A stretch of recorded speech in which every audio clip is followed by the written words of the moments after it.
What's up, everybody? It's Bear with BearIndependent.com, and many of y'all have said, hey, how do I repack my BearFAK? This is the BearFAK. See right there, it says Bear Independent on it. Handmade, made in America, guaranteed forever. You can get them at refugemedical.com. But you probably already know that if you're asking this question. I got the kit. It's awesome. I took it all apart to see what was in it and to play with it. How do I get all this stuff back in there? And so I'm going to show you today, not only how to get all this stuff back in there, but also how to stage your tourniquet after you receive a new tourniquet. Because when you get it in your kit, it looks like this in the plastic. This is the last time it should ever look like this. You need to stage your tourniquet. I'm going to show you how to do that. This one is not staged, just been taken out of the plastic. All right, excuse the dirty table. We work for a living.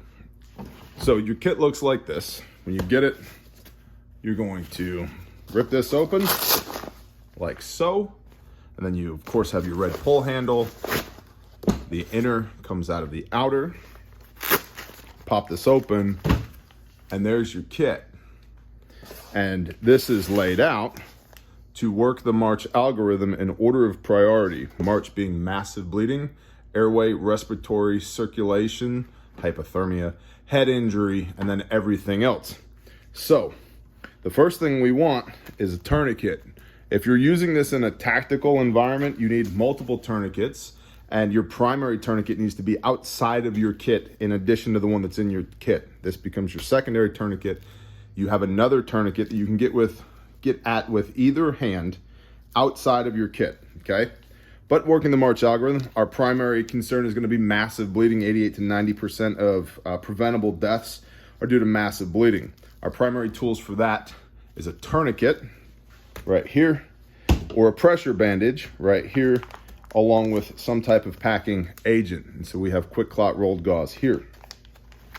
So massive bleeding, airway and respiratory. In one module back here, we have what's called the stack. We've got our nasopharyngeal airway. We've got a high-fin twin pack for dealing with penetrating wounds to the pleural space, sucking chest wound, open pneumothorax, tension pneumothorax, etc. And then we've got two 5x9 gauze pads here. This is our stack. So this comes out. All right, so I'm taking all this out. By the way, you've got your gloves, North American Rescue gloves right here with the tourniquet, because if it's wet and not yours, don't touch it. This comes out. Cool. I've got my tape here if I need to tape somebody back together, address non-life-threatening wounds, or make improvised chest seals. This is retained by a hook and loop little strap right here, but it also rips right out. The reason for that is that it doesn't run away from you when you open the kit up. Then we've got a Sharpie. Sharpie is predominantly for drawing inappropriate images on your casualty after they lose consciousness, but it can also be used to record the time on the time tab of your tourniquet. And then we've got down here, we've got our quick clot, and we've got our everything else of the March algorithm. We've got our survival blanket for hypothermia. We've got compressed gauze for additional wound packing. We've got Kerlix rolled gauze for non-life-threatening injuries, triangle bandage for fashioning a sling, making improvised pressure dressings, whatever we may have. We've got smaller gauze in here in this module, 2x2s, 4x4s, etc.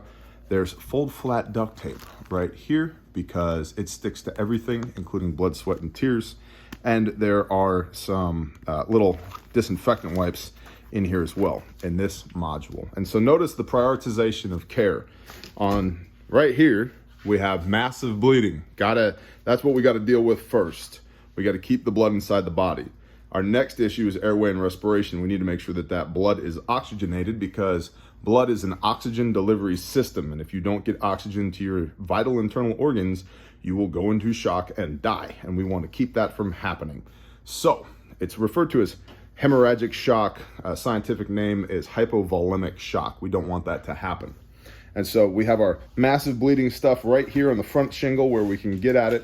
Then we've got our airway and respiratory, our nasopharyngeal airway, our hyphen chest seals, our shears for opening up and exposing any injuries, including penetrating wounds to the pleural space, aka holes in the box between your neck and navel. All that, our airway and respiratory, is down here in the stack in this back pouch. And then everything else, our CHE, circulation, keeping blood inside the body, head injury and hypothermia, and then everything else, non-life-threatening injuries, blah, blah, blah, is all in this package. So this package here, you can see from this layout, if you take the stuff out of it, this is how it goes back in. Acrylics down here, triangle bandage, survival blanket, compressed gauze. On this side, your smaller gauze, your disinfectant wipes, not wives. Don't put your wives in this bag, that's weird. Disinfectant wipes, and then your fold flat duct tape is living right here inside of this pouch. And this just goes down inside here, okay? So now we're entering the repacking phase. We want our quick clot out where we can get to it if we have to wound pack. So I put this right here. Now, if you have a decompression needle, your decompression needle and your Sharpie go in this middle slot of stretchy stuff right here. Tourniquet goes here, which you have staged by this point. We're going to stage a tourniquet next. Tourniquet goes here. Gloves go right here next to the tourniquet, like so. This is what gets everybody. Oh, by the way, notice the made in the USA, because it's made in the USA, exceeds military specification and is guaranteed forever. If you break it, I will replace it. If you use the contents of this kit to save a life, I will replace whatever you used to save that life. And by the way, as of the time of this recording, we're up to 22 lives saved. Praise the Father. Now, this is what jams most people up. How do I do this? So you take your thumb, you're gonna put it under here, and get the corner of this pressure bandage in here, and rotate like that.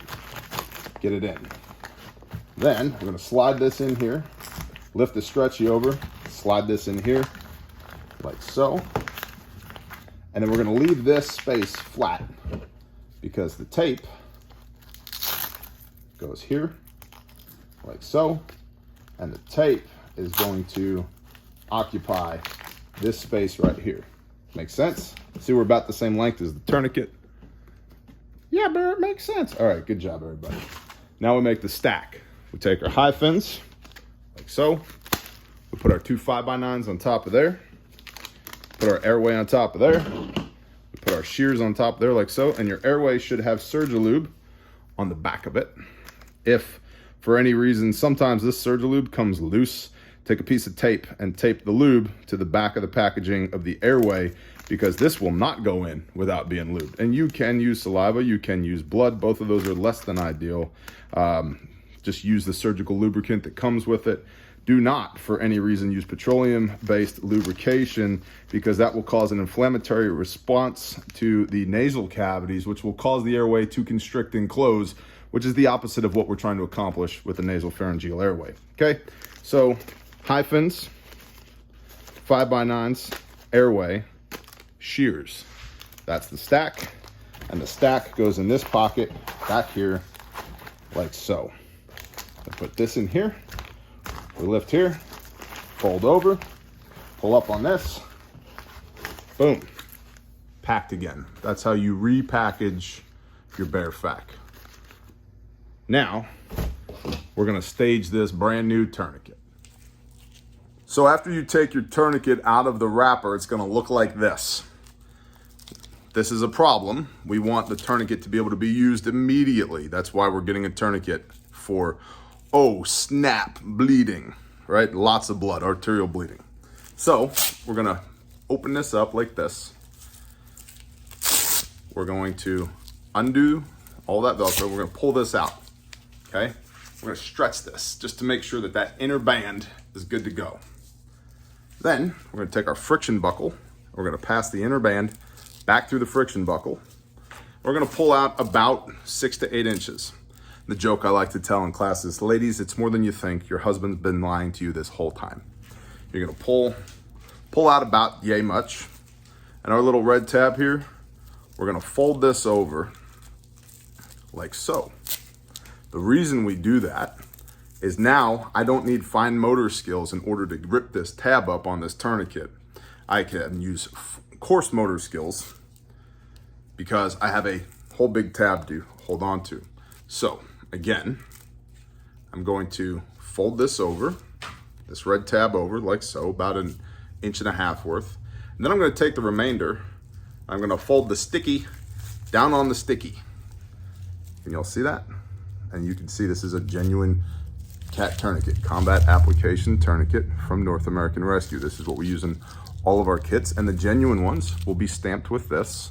They will also say cat on the friction buckle, and they will also say cat on the back of the framework here.